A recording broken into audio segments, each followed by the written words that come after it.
Minecraft.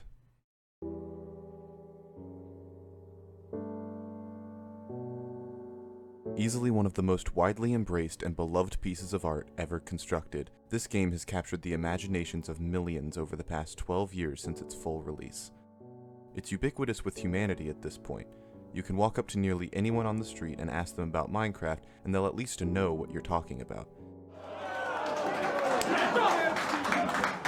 Flawless, but I called it, so all I took is a Vic. Rubber butt up on the rifle just to cushion the kick. Let the hollow points blossom so the bullets will stick. It's like I'm playing Minecraft, I'm cooking a brick. Minecraft is so widespread that you have to look outside of the realm of video games to find a single interactive experience even comparable in popularity. Soccer, the most widely played sport in the world, is estimated to have 275 million total players in the world today. Minecraft has sold 238 million copies. In just a few years, there may be more sold copies of a silly indie game about building with blocks than there are players of the most storied and famous sport in human history. And like soccer, Minecraft is a game that has been pushed to its absolute limits by people that have studied every single mechanic within its voxel-shaped walls. People have used Minecraft not as a game, but as a tool, a brush with which they can create whatever their mind can construct with just a few thousand strokes of paint. In this role, Minecraft is nearly perfect. It is the paper, the pencil, and the hand that holds them both. As a tool for creating art, Minecraft is a limitless sandbox where each grain of sand can be meticulously placed, colored, and manipulated exactly as intended. In its creative potential, Minecraft is irreplaceable. But what about the game beneath it all? Though Minecraft is often renowned for what people have done with it, Minecraft's core player base is comprised mostly of people who know and enjoy it as a survival sandbox experience. There's a set of mechanics, systems, and designs that go into making Minecraft into not just a tool, but a game. These facets of Minecraft often go unexamined by the average player, who just accepts them for how they are and doesn't think of them any further. However, myself, as well as others, have recently become disenfranchised with Minecraft over the past few years. I felt the excitement I used to have with the game begin to drain and worsen with every passing update. As I began to reflect on why this was, I kept arriving at a question that seemed to be the origin of everything I was feeling. What if Minecraft was better? What if the pieces we become accustomed to as being part of Minecraft's core identity could be changed and improved? While modern updates seek to add new facets to the existing mechanics that Minecraft has rested on and relied on for so many years, there have been little to no changes to the foundation that these mechanics were built on. In my analysis, I found that a lot of these foundational pieces that make up Minecraft as we know it today are critically flawed, and by my estimation, contribute greatly to the loss of enjoyment and passion so many have fallen into as the game grows older and older. I've identified 4 key problems that I consider to be the biggest flaws in Minecraft's game design, each one being more critically important than the last. In this series of videos, I will be breaking down each one and explaining why it's an issue, how it affects Minecraft as a whole, and how I think it could be fixed in a hypothetical future update. Without any further ado, allow me to explain why I think hunger is Minecraft's worst addition.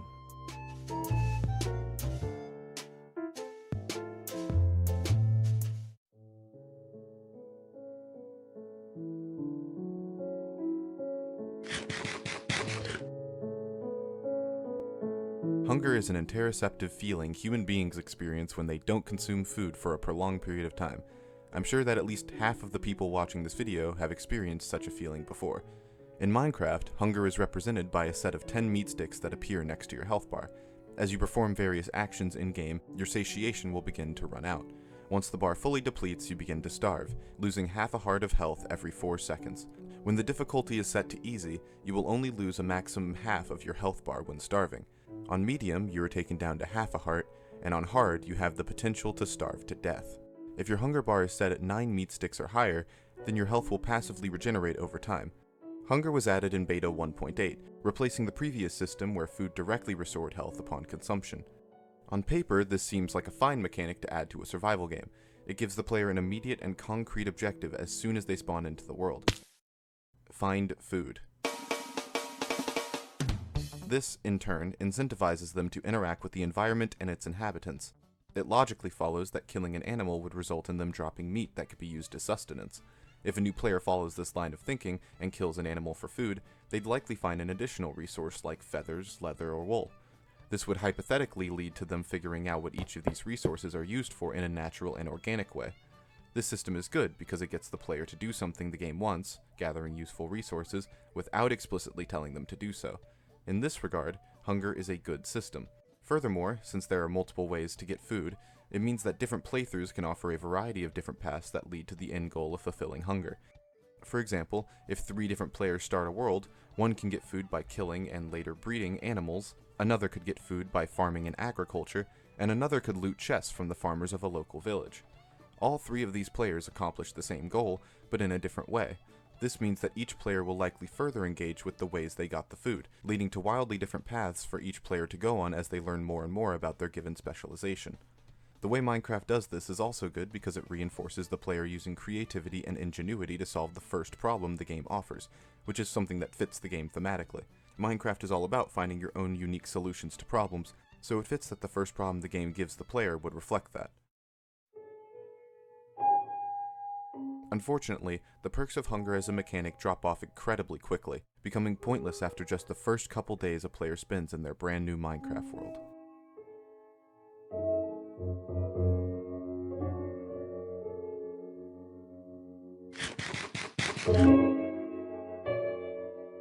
One of the key issues with the hunger system is that it's very quickly made almost completely obsolete in the average Minecraft playthrough.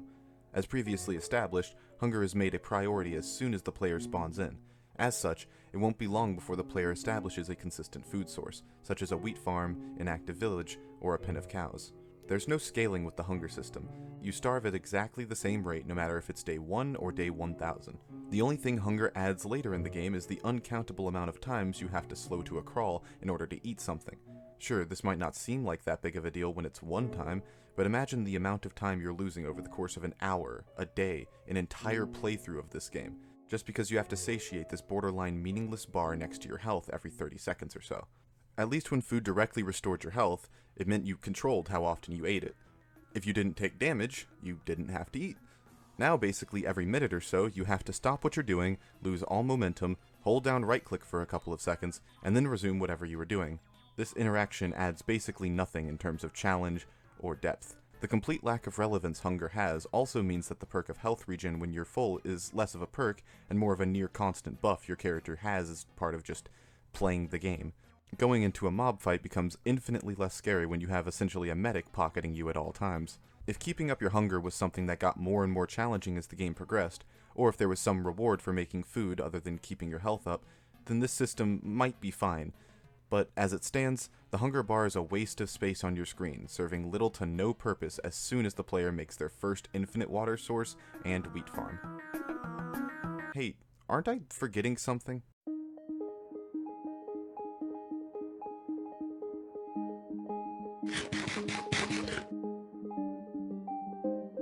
Something I conveniently neglected to mention is sprinting.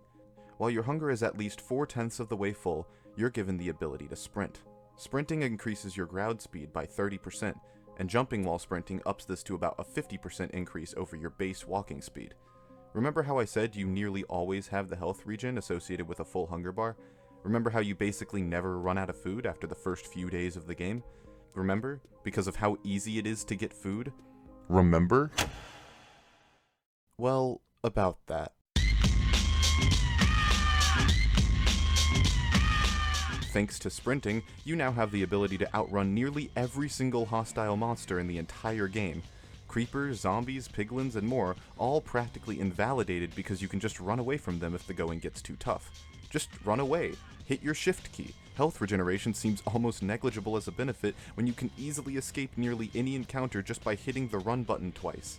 This is provided, of course, that you have enough space. In places like ravines or the deep dark, you might have to, get this, use the game's mechanics in a creative and unique way in order to escape the monsters that are fighting you. However, in the vast majority of situations, you can just run away from danger. Even skeletons, which should be able to attack you given their range, can't fire fast enough or aim well enough to constantly hit a sprinting player. This is especially true if they've unlocked the legendary ability of not walking in a straight line. Truly a tactical marvel of an idea, I know. The point of saying all of this is to prove that maintaining hunger provides way too high of a benefit for how easy it is to satiate. Being able to outrun most enemies in the game sounds like a late game ability at best, not something you have access to the second you hit Create New World. This issue isn't confined to the game's combat either. Moving faster makes everything else faster, which makes acts like exploring your first cave feel way less intimate and careful. This, in turn, kills a large portion of the game's mystique and atmosphere. A large reason why creepers gained a terrifying reputation in the early days of Minecraft is because the player, upon hearing the iconic sound from behind them, was basically doomed no matter how fast they acted. They just didn't have the movement required to escape the explosion. As such, the player would learn to constantly look behind themselves in an effort to avoid the terrifying broken pig monstrosities, creating a built-in and natural paranoia that makes exploring caves much more engaging and spooky. Sprinting allows for players to completely avoid certain death by having decent reaction time. This makes caves as a whole feel less dangerous, scary, and intimate. The atmosphere is just missing, because you can just sprint through the cave and get as many ores as you need without really having to think about it all that hard. This is just one example of how the existence of sprinting is a major issue with Minecraft's sense of meaning and purpose. When things take less time to accomplish, they mean less to the player. Actions like building your starting base or exploring the surrounding world feel way less personal and valuable because of how quickly they can be accomplished with the addition of sprinting.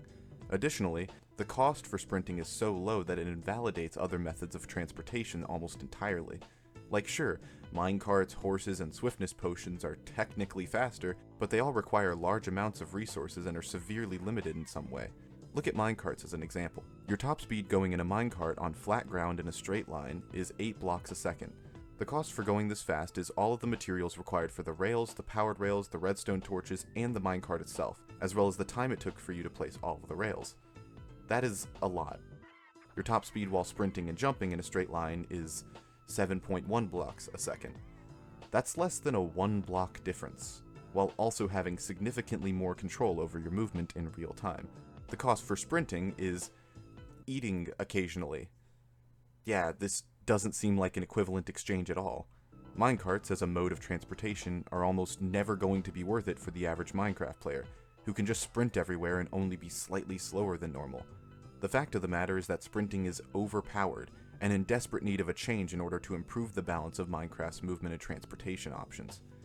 Yeah, this is all really bad. There's basically no challenge in maintaining a full hunger bar, and the reward granted for that lack of challenge is insanely high. At this point, you may as well have sprinting and health regen as a permanent ability at all times, since the hunger bar is that easy to replenish. So, what could be done to fix it?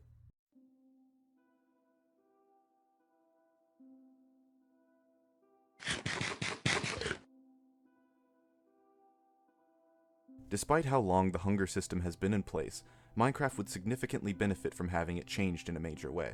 I genuinely believe that this game would improve overall if it reverted back to when food directly restored health, but that's a bit of a cop-out when there's so much that can be done to make this a truly engaging mechanic. If I was given complete creative control of Minecraft and told to improve the current hunger mechanic, here's what I would do. Firstly, we're taking away the health regeneration benefit from being fully satiated. Instead, each food item will restore an amount of health and an amount of hunger. That way we can have certain foods be better for immediate health consumption, and certain foods be better for maintaining a full hunger bar.